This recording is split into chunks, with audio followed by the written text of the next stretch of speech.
Welcome to Africa's LSP podcast, where we explore the world of translation, interpretation, and localization, as well as connect with the language industry's top players. From language service providers to the businesses and individuals who rely on their services, we'll be delving into the challenges, opportunities, and trends shaping the industry. Join us as we discover the power of language and the impact it has on connecting Africa and the world.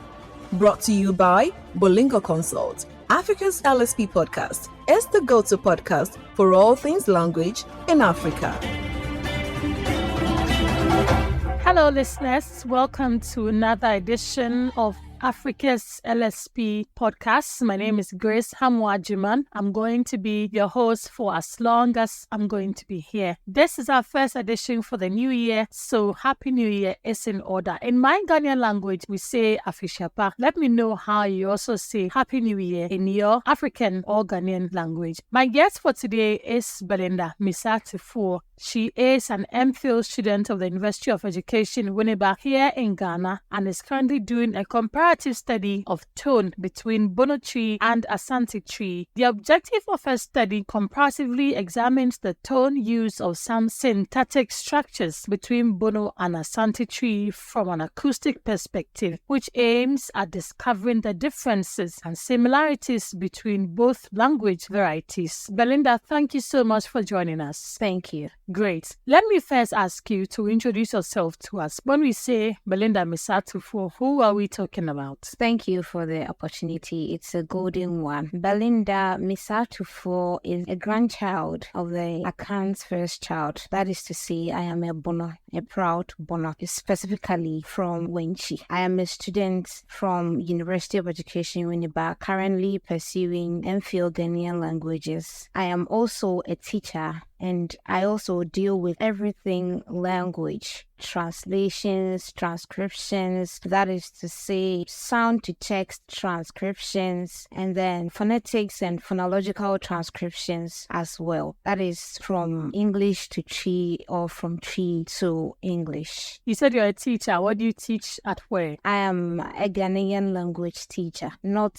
at the field currently. You're currently doing an MPhil in Ghanaian languages. How did that start? And secondly, is that what you've always wanted to do since you were a child? From childhood, I had always wanted to be a journalist. So I had a dream of going to GIJ to pursue my journalism. But then I was discouraged by one midwife who told me that after schooling, I might not get a job. So I gave it a second thought, wanted to go to the midwifery. But on a second thought, I saw that I had good grades in Ghanaian languages, specifically Twi. So my uncle bought the forms for me, and one father also advised me to do what I know how to do best. I had admission, came to school, and then started. Is there anything special or particular about why you chose Asante tree? Because there are lots of Ghanaian languages. Okay, I chose Asante tree because that is mine.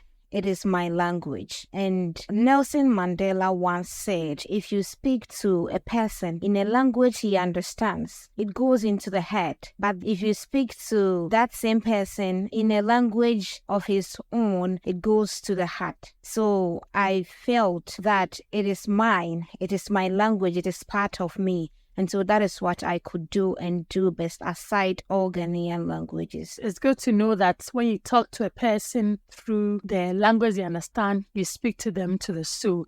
So talking about your MPhil in Ghanaian language, where you specialized in Asante tree, I understand that you conducted a study you call a comparative study of tone between Bono tree and Asante tree. Tell us briefly about what that is. The study comparatively examines the tone structures of Bono and Asante tree, and it discusses the similarities and differences between these two dialects and their trigger. Looking at Bono and Asante, spoken in the Bono and Asante regions primarily, we could see that these dialects possess unique tonal structures that makes their speaking and understanding unique. So looking at physical items in isolations, you could see that they have different tonal patterns, but then when they are put together in syntactic structures, their tonal patterns in their isolation changes because of the syntactic structures that they are put in. Now, I would want us to look at a bit of background of my study. Most African languages, including Akan, falls part of tonal languages because most African languages are tonal languages. What at all is tone? It is when pitch is used contrastively. So when someone uses pitch contrastively, then we could say that that language is a tonal language. When we take Akan, for instance, we say it's a tonal language because we could have the same segments, we could have the same sounds in a word, but then the change of pitch in these sounds, when one changes his or her pitch during the production of these words, you could see that you have different meanings. Unlike stressed language such as English, you could see that when the pitch is used, it just changes the class of the word, not meaning. So in English, we could get transport and then transport. It is the same pitch, but then it doesn't change meaning. The meaning in it is you doing a transport or something like that. But one is a verb, one is a noun. Same thing applies to import and import. It's the same meaning. But then when we look at Akan, we could have some words like nam, which is meat.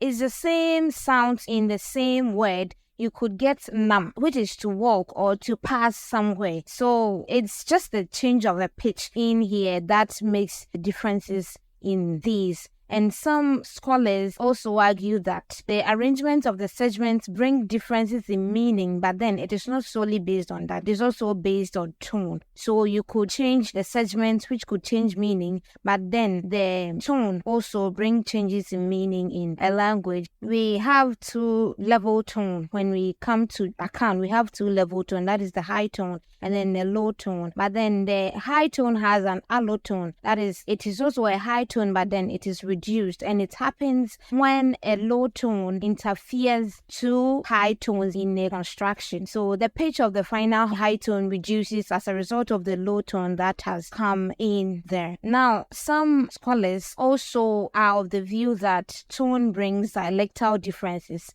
as I am saying. So my study is more or less like a dialectology, studying two dialects. Lots of scholars have approved this fact, and looking at this, we could see that it is very evident in Bono and Asante, and understanding these differences would make these speakers appreciate the nuances of these two dialects. Let me find out. You gave us a bit of history of how you grew up and all. Did any of your growing up experiences influence your love for the language and how you're pursuing this MPhil? Okay, I grew up in a Bono area, but then in school, you could see that the teachers and even on playgrounds, children and teachers use Asante as a result of we studying Asante. So when I come home, I switch to Bono. When I go to school, I switch to Asante. So whenever I see an Asante person, I switch to Asante. It's not intentional. It will come by itself. When I see a Bono person,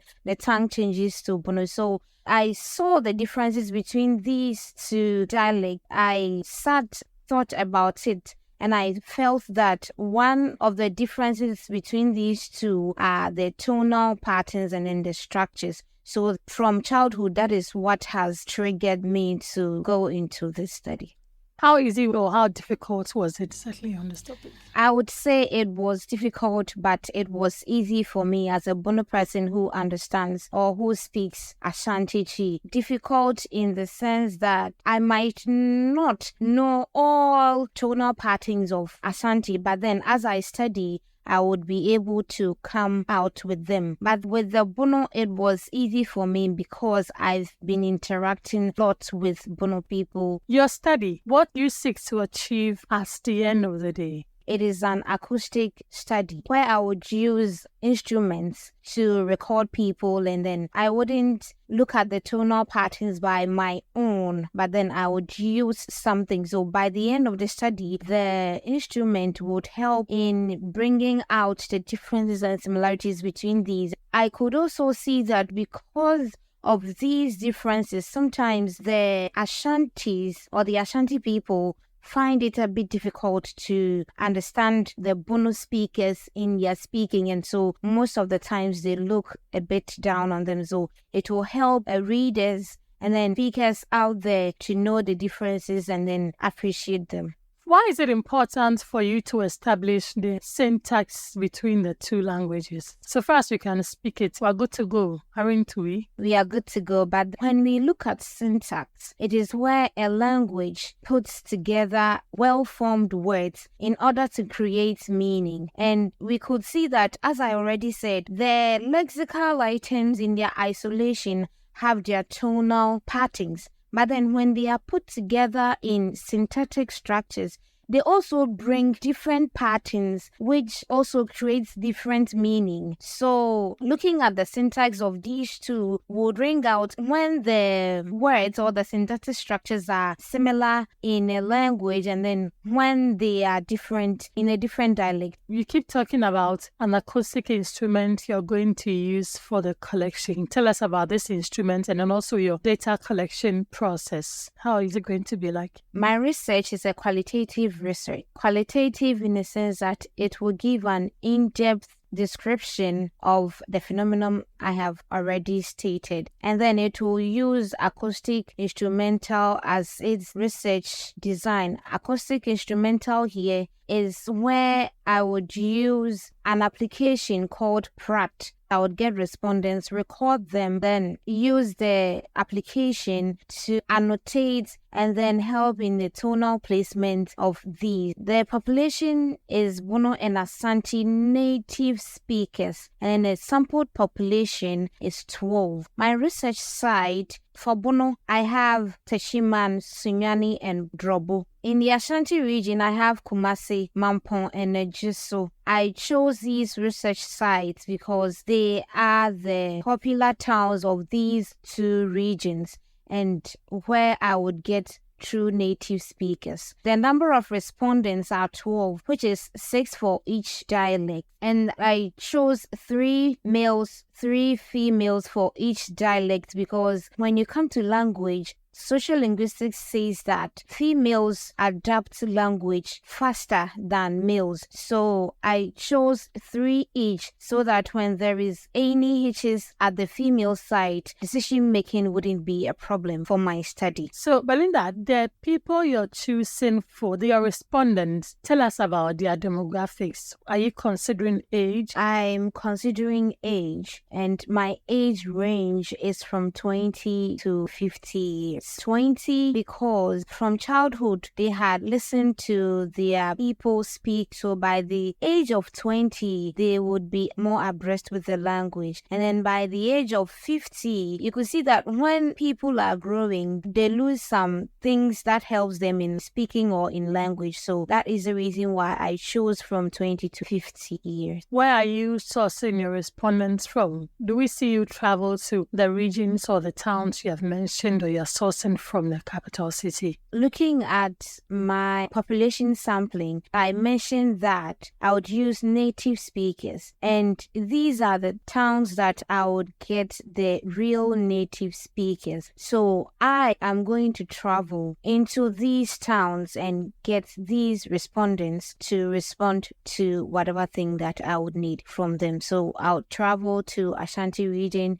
and then travel back to Bono region and then back to school, which is not an easy task. Definitely, it's not an easy task. The instrument you're using for data collection, how does it work? Who is manipulating it? What is the level of human interference with it? How guaranteed are you that you get the right results you're looking forward to? Okay, so first of all, I would need a soundproof environment where I would have to record these people into any recorder and then place it on the instrument, or I would record them straight into the application, which is the instrument. If I do not get a soundproof environment, it is a challenge. And is an accurate application because I'm not the first person using it, and I've seen lots of people use it. I'm not well equipped in it, but I'm still learning. Since it's a research work, I'm still into it, learning, and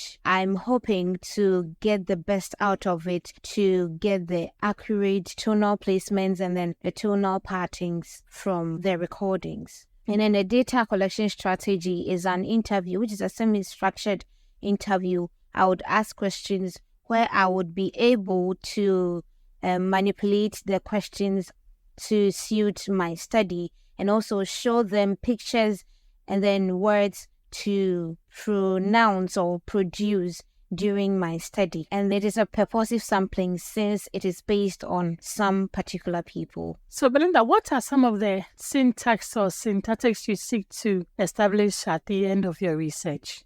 I'm looking at some syntactic structures such as simple sentences, noun phrases, and some structures such as pronominals with low-high nouns and others. Now, let's first of all look at the similarities between these two dialects. We could get some examples as the noun phrase. We could get a prereferential modifier, sa, and a noun and a determiner, which all make a noun phrase. So, under the underlying representation in their isolation form, we could see that under their underlying representation, the prereferential modifier, sa, has a low-high tone, and then we could get a noun such as akoko. And when we look at akoko, we could see that akoko has a low-high tone, and then a determiner, yi, that is when they are in isolation. When I mention them, when I produce them in isolation. But then when they are put together, in Asante, the first syllable of the noun, which is the akoko, the tone on the first syllable loses its low tone. Then after that, the high tone of the final syllable of the prereferential modifier spreads its high tone onto the first syllable of the noun, which has lost its low tone. So in Asante, we would have sa kukui, sa kukui. And in Bono, it's the same thing, sa kukui. So when we look at the processes, they have the same processes. That is, it delinks and then there is a tonal spread.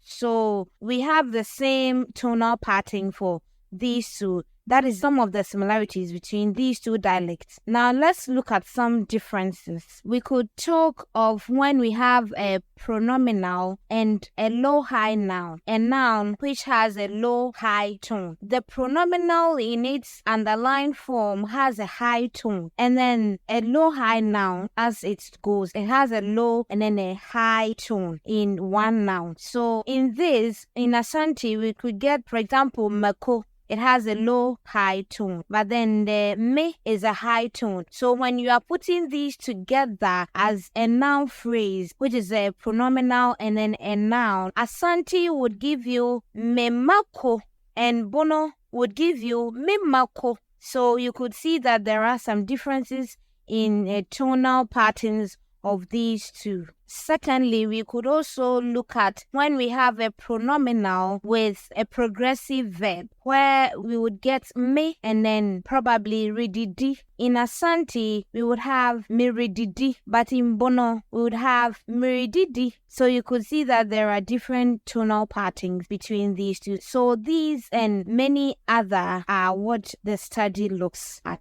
So my study is based on Goldsmith's 1976 autosegmental theory, of which he first propounded it in 1976, and then later in 1979, Ghanaian publications also made some corrections, published it in 1979. It analyzes tone and intonational patterns in tone language. It also looks at phonological processes such as vowel harmony, consonant harmony, consonant deletion, elision, and others. With this, it has a diagram representation. So after recording and annotating, I would represent it in a diagram form where diagram would show where a syllable delinked with its tone and where a syllable also spreads its tone, either high tone or low tone, onto a syllable which has delinked its low tone. And it will also show where a syllable is given a default tone in these two dialects. Great. Belinda, you initially told us that you do translation and interpretation. So how do you think your research can also help you as an interpreter or translator? It is language. And so translation also deals with meaning, and tone also deals with meaning. So in my translation work, sometimes some tones you could read some sentences in a tone of which would not be the intended meaning of what the text wants to portray. So with the tonal changes and differences, it would help me get the right tone for what the text want to tell the public or the readers. This will definitely be an interesting study, and we all look forward to it. How soon are we likely to see the work done? You are not going to wait for long. Probably by the end of the year or early next year, the study would be out. What impact do you want to see your work have on the language services industry, or even on these two languages at the end of the day? I would want it to encourage those working on the Bono language. I've seen or heard that there are some works on it for Bono to be documented. So this should encourage those working on that for it to be documented. And also it should help the speakers of these two dialects to appreciate the differences between these two dialects and not look down upon each other. You gave us the assurance that we will not wait for long. The research work will be out late this year or early next year. Where can we access it when it's finally out? Okay, so after the work is done, after my defense and everything, the work would be at the University of Education Winneba Library, that is Ajumako campus. All things being equal, if everything goes through well, it would be published and it would be on the internet for easy access. Belinda, so that I'm sure there's some little girl out there or little boy out there who is also a language enthusiast and wants to enter the language services industry. What would be your piece of advice or word to them? Language is life. Language is power. So you out there listening to me who is a language enthusiast, I would tell you that be encouraged with this little that I put across and forget whatever thing that discourages you. Is it an easy industry to be in? I would say no. Nothing is easy, but language itself, it's not easy at all. But when you strive, when you are determined, you would reach the end. Belinda, thank you so much for coming to share your work with us. And like I said earlier, we look forward to getting the whole piece. This has been the Africa's LSP podcast. You have been speaking with Belinda Missaah Tuffour, an MPhil student of the University of Education Winneba, doing some beautiful work into a comparative study between Asante tree and Bono tree. My name is Grace Hamwajiman. Thank you so much for making time to join us. See you in the next edition. Thanks for tuning in to Africa's LSP podcast. We hope you enjoyed the conversation and learned something new. For feedback or enquiries, reach out to us at podcast@bolingoconsult.com. Don't forget to subscribe, rate, and review us on your favorite platforms. Until next time, stay curious and keep growing.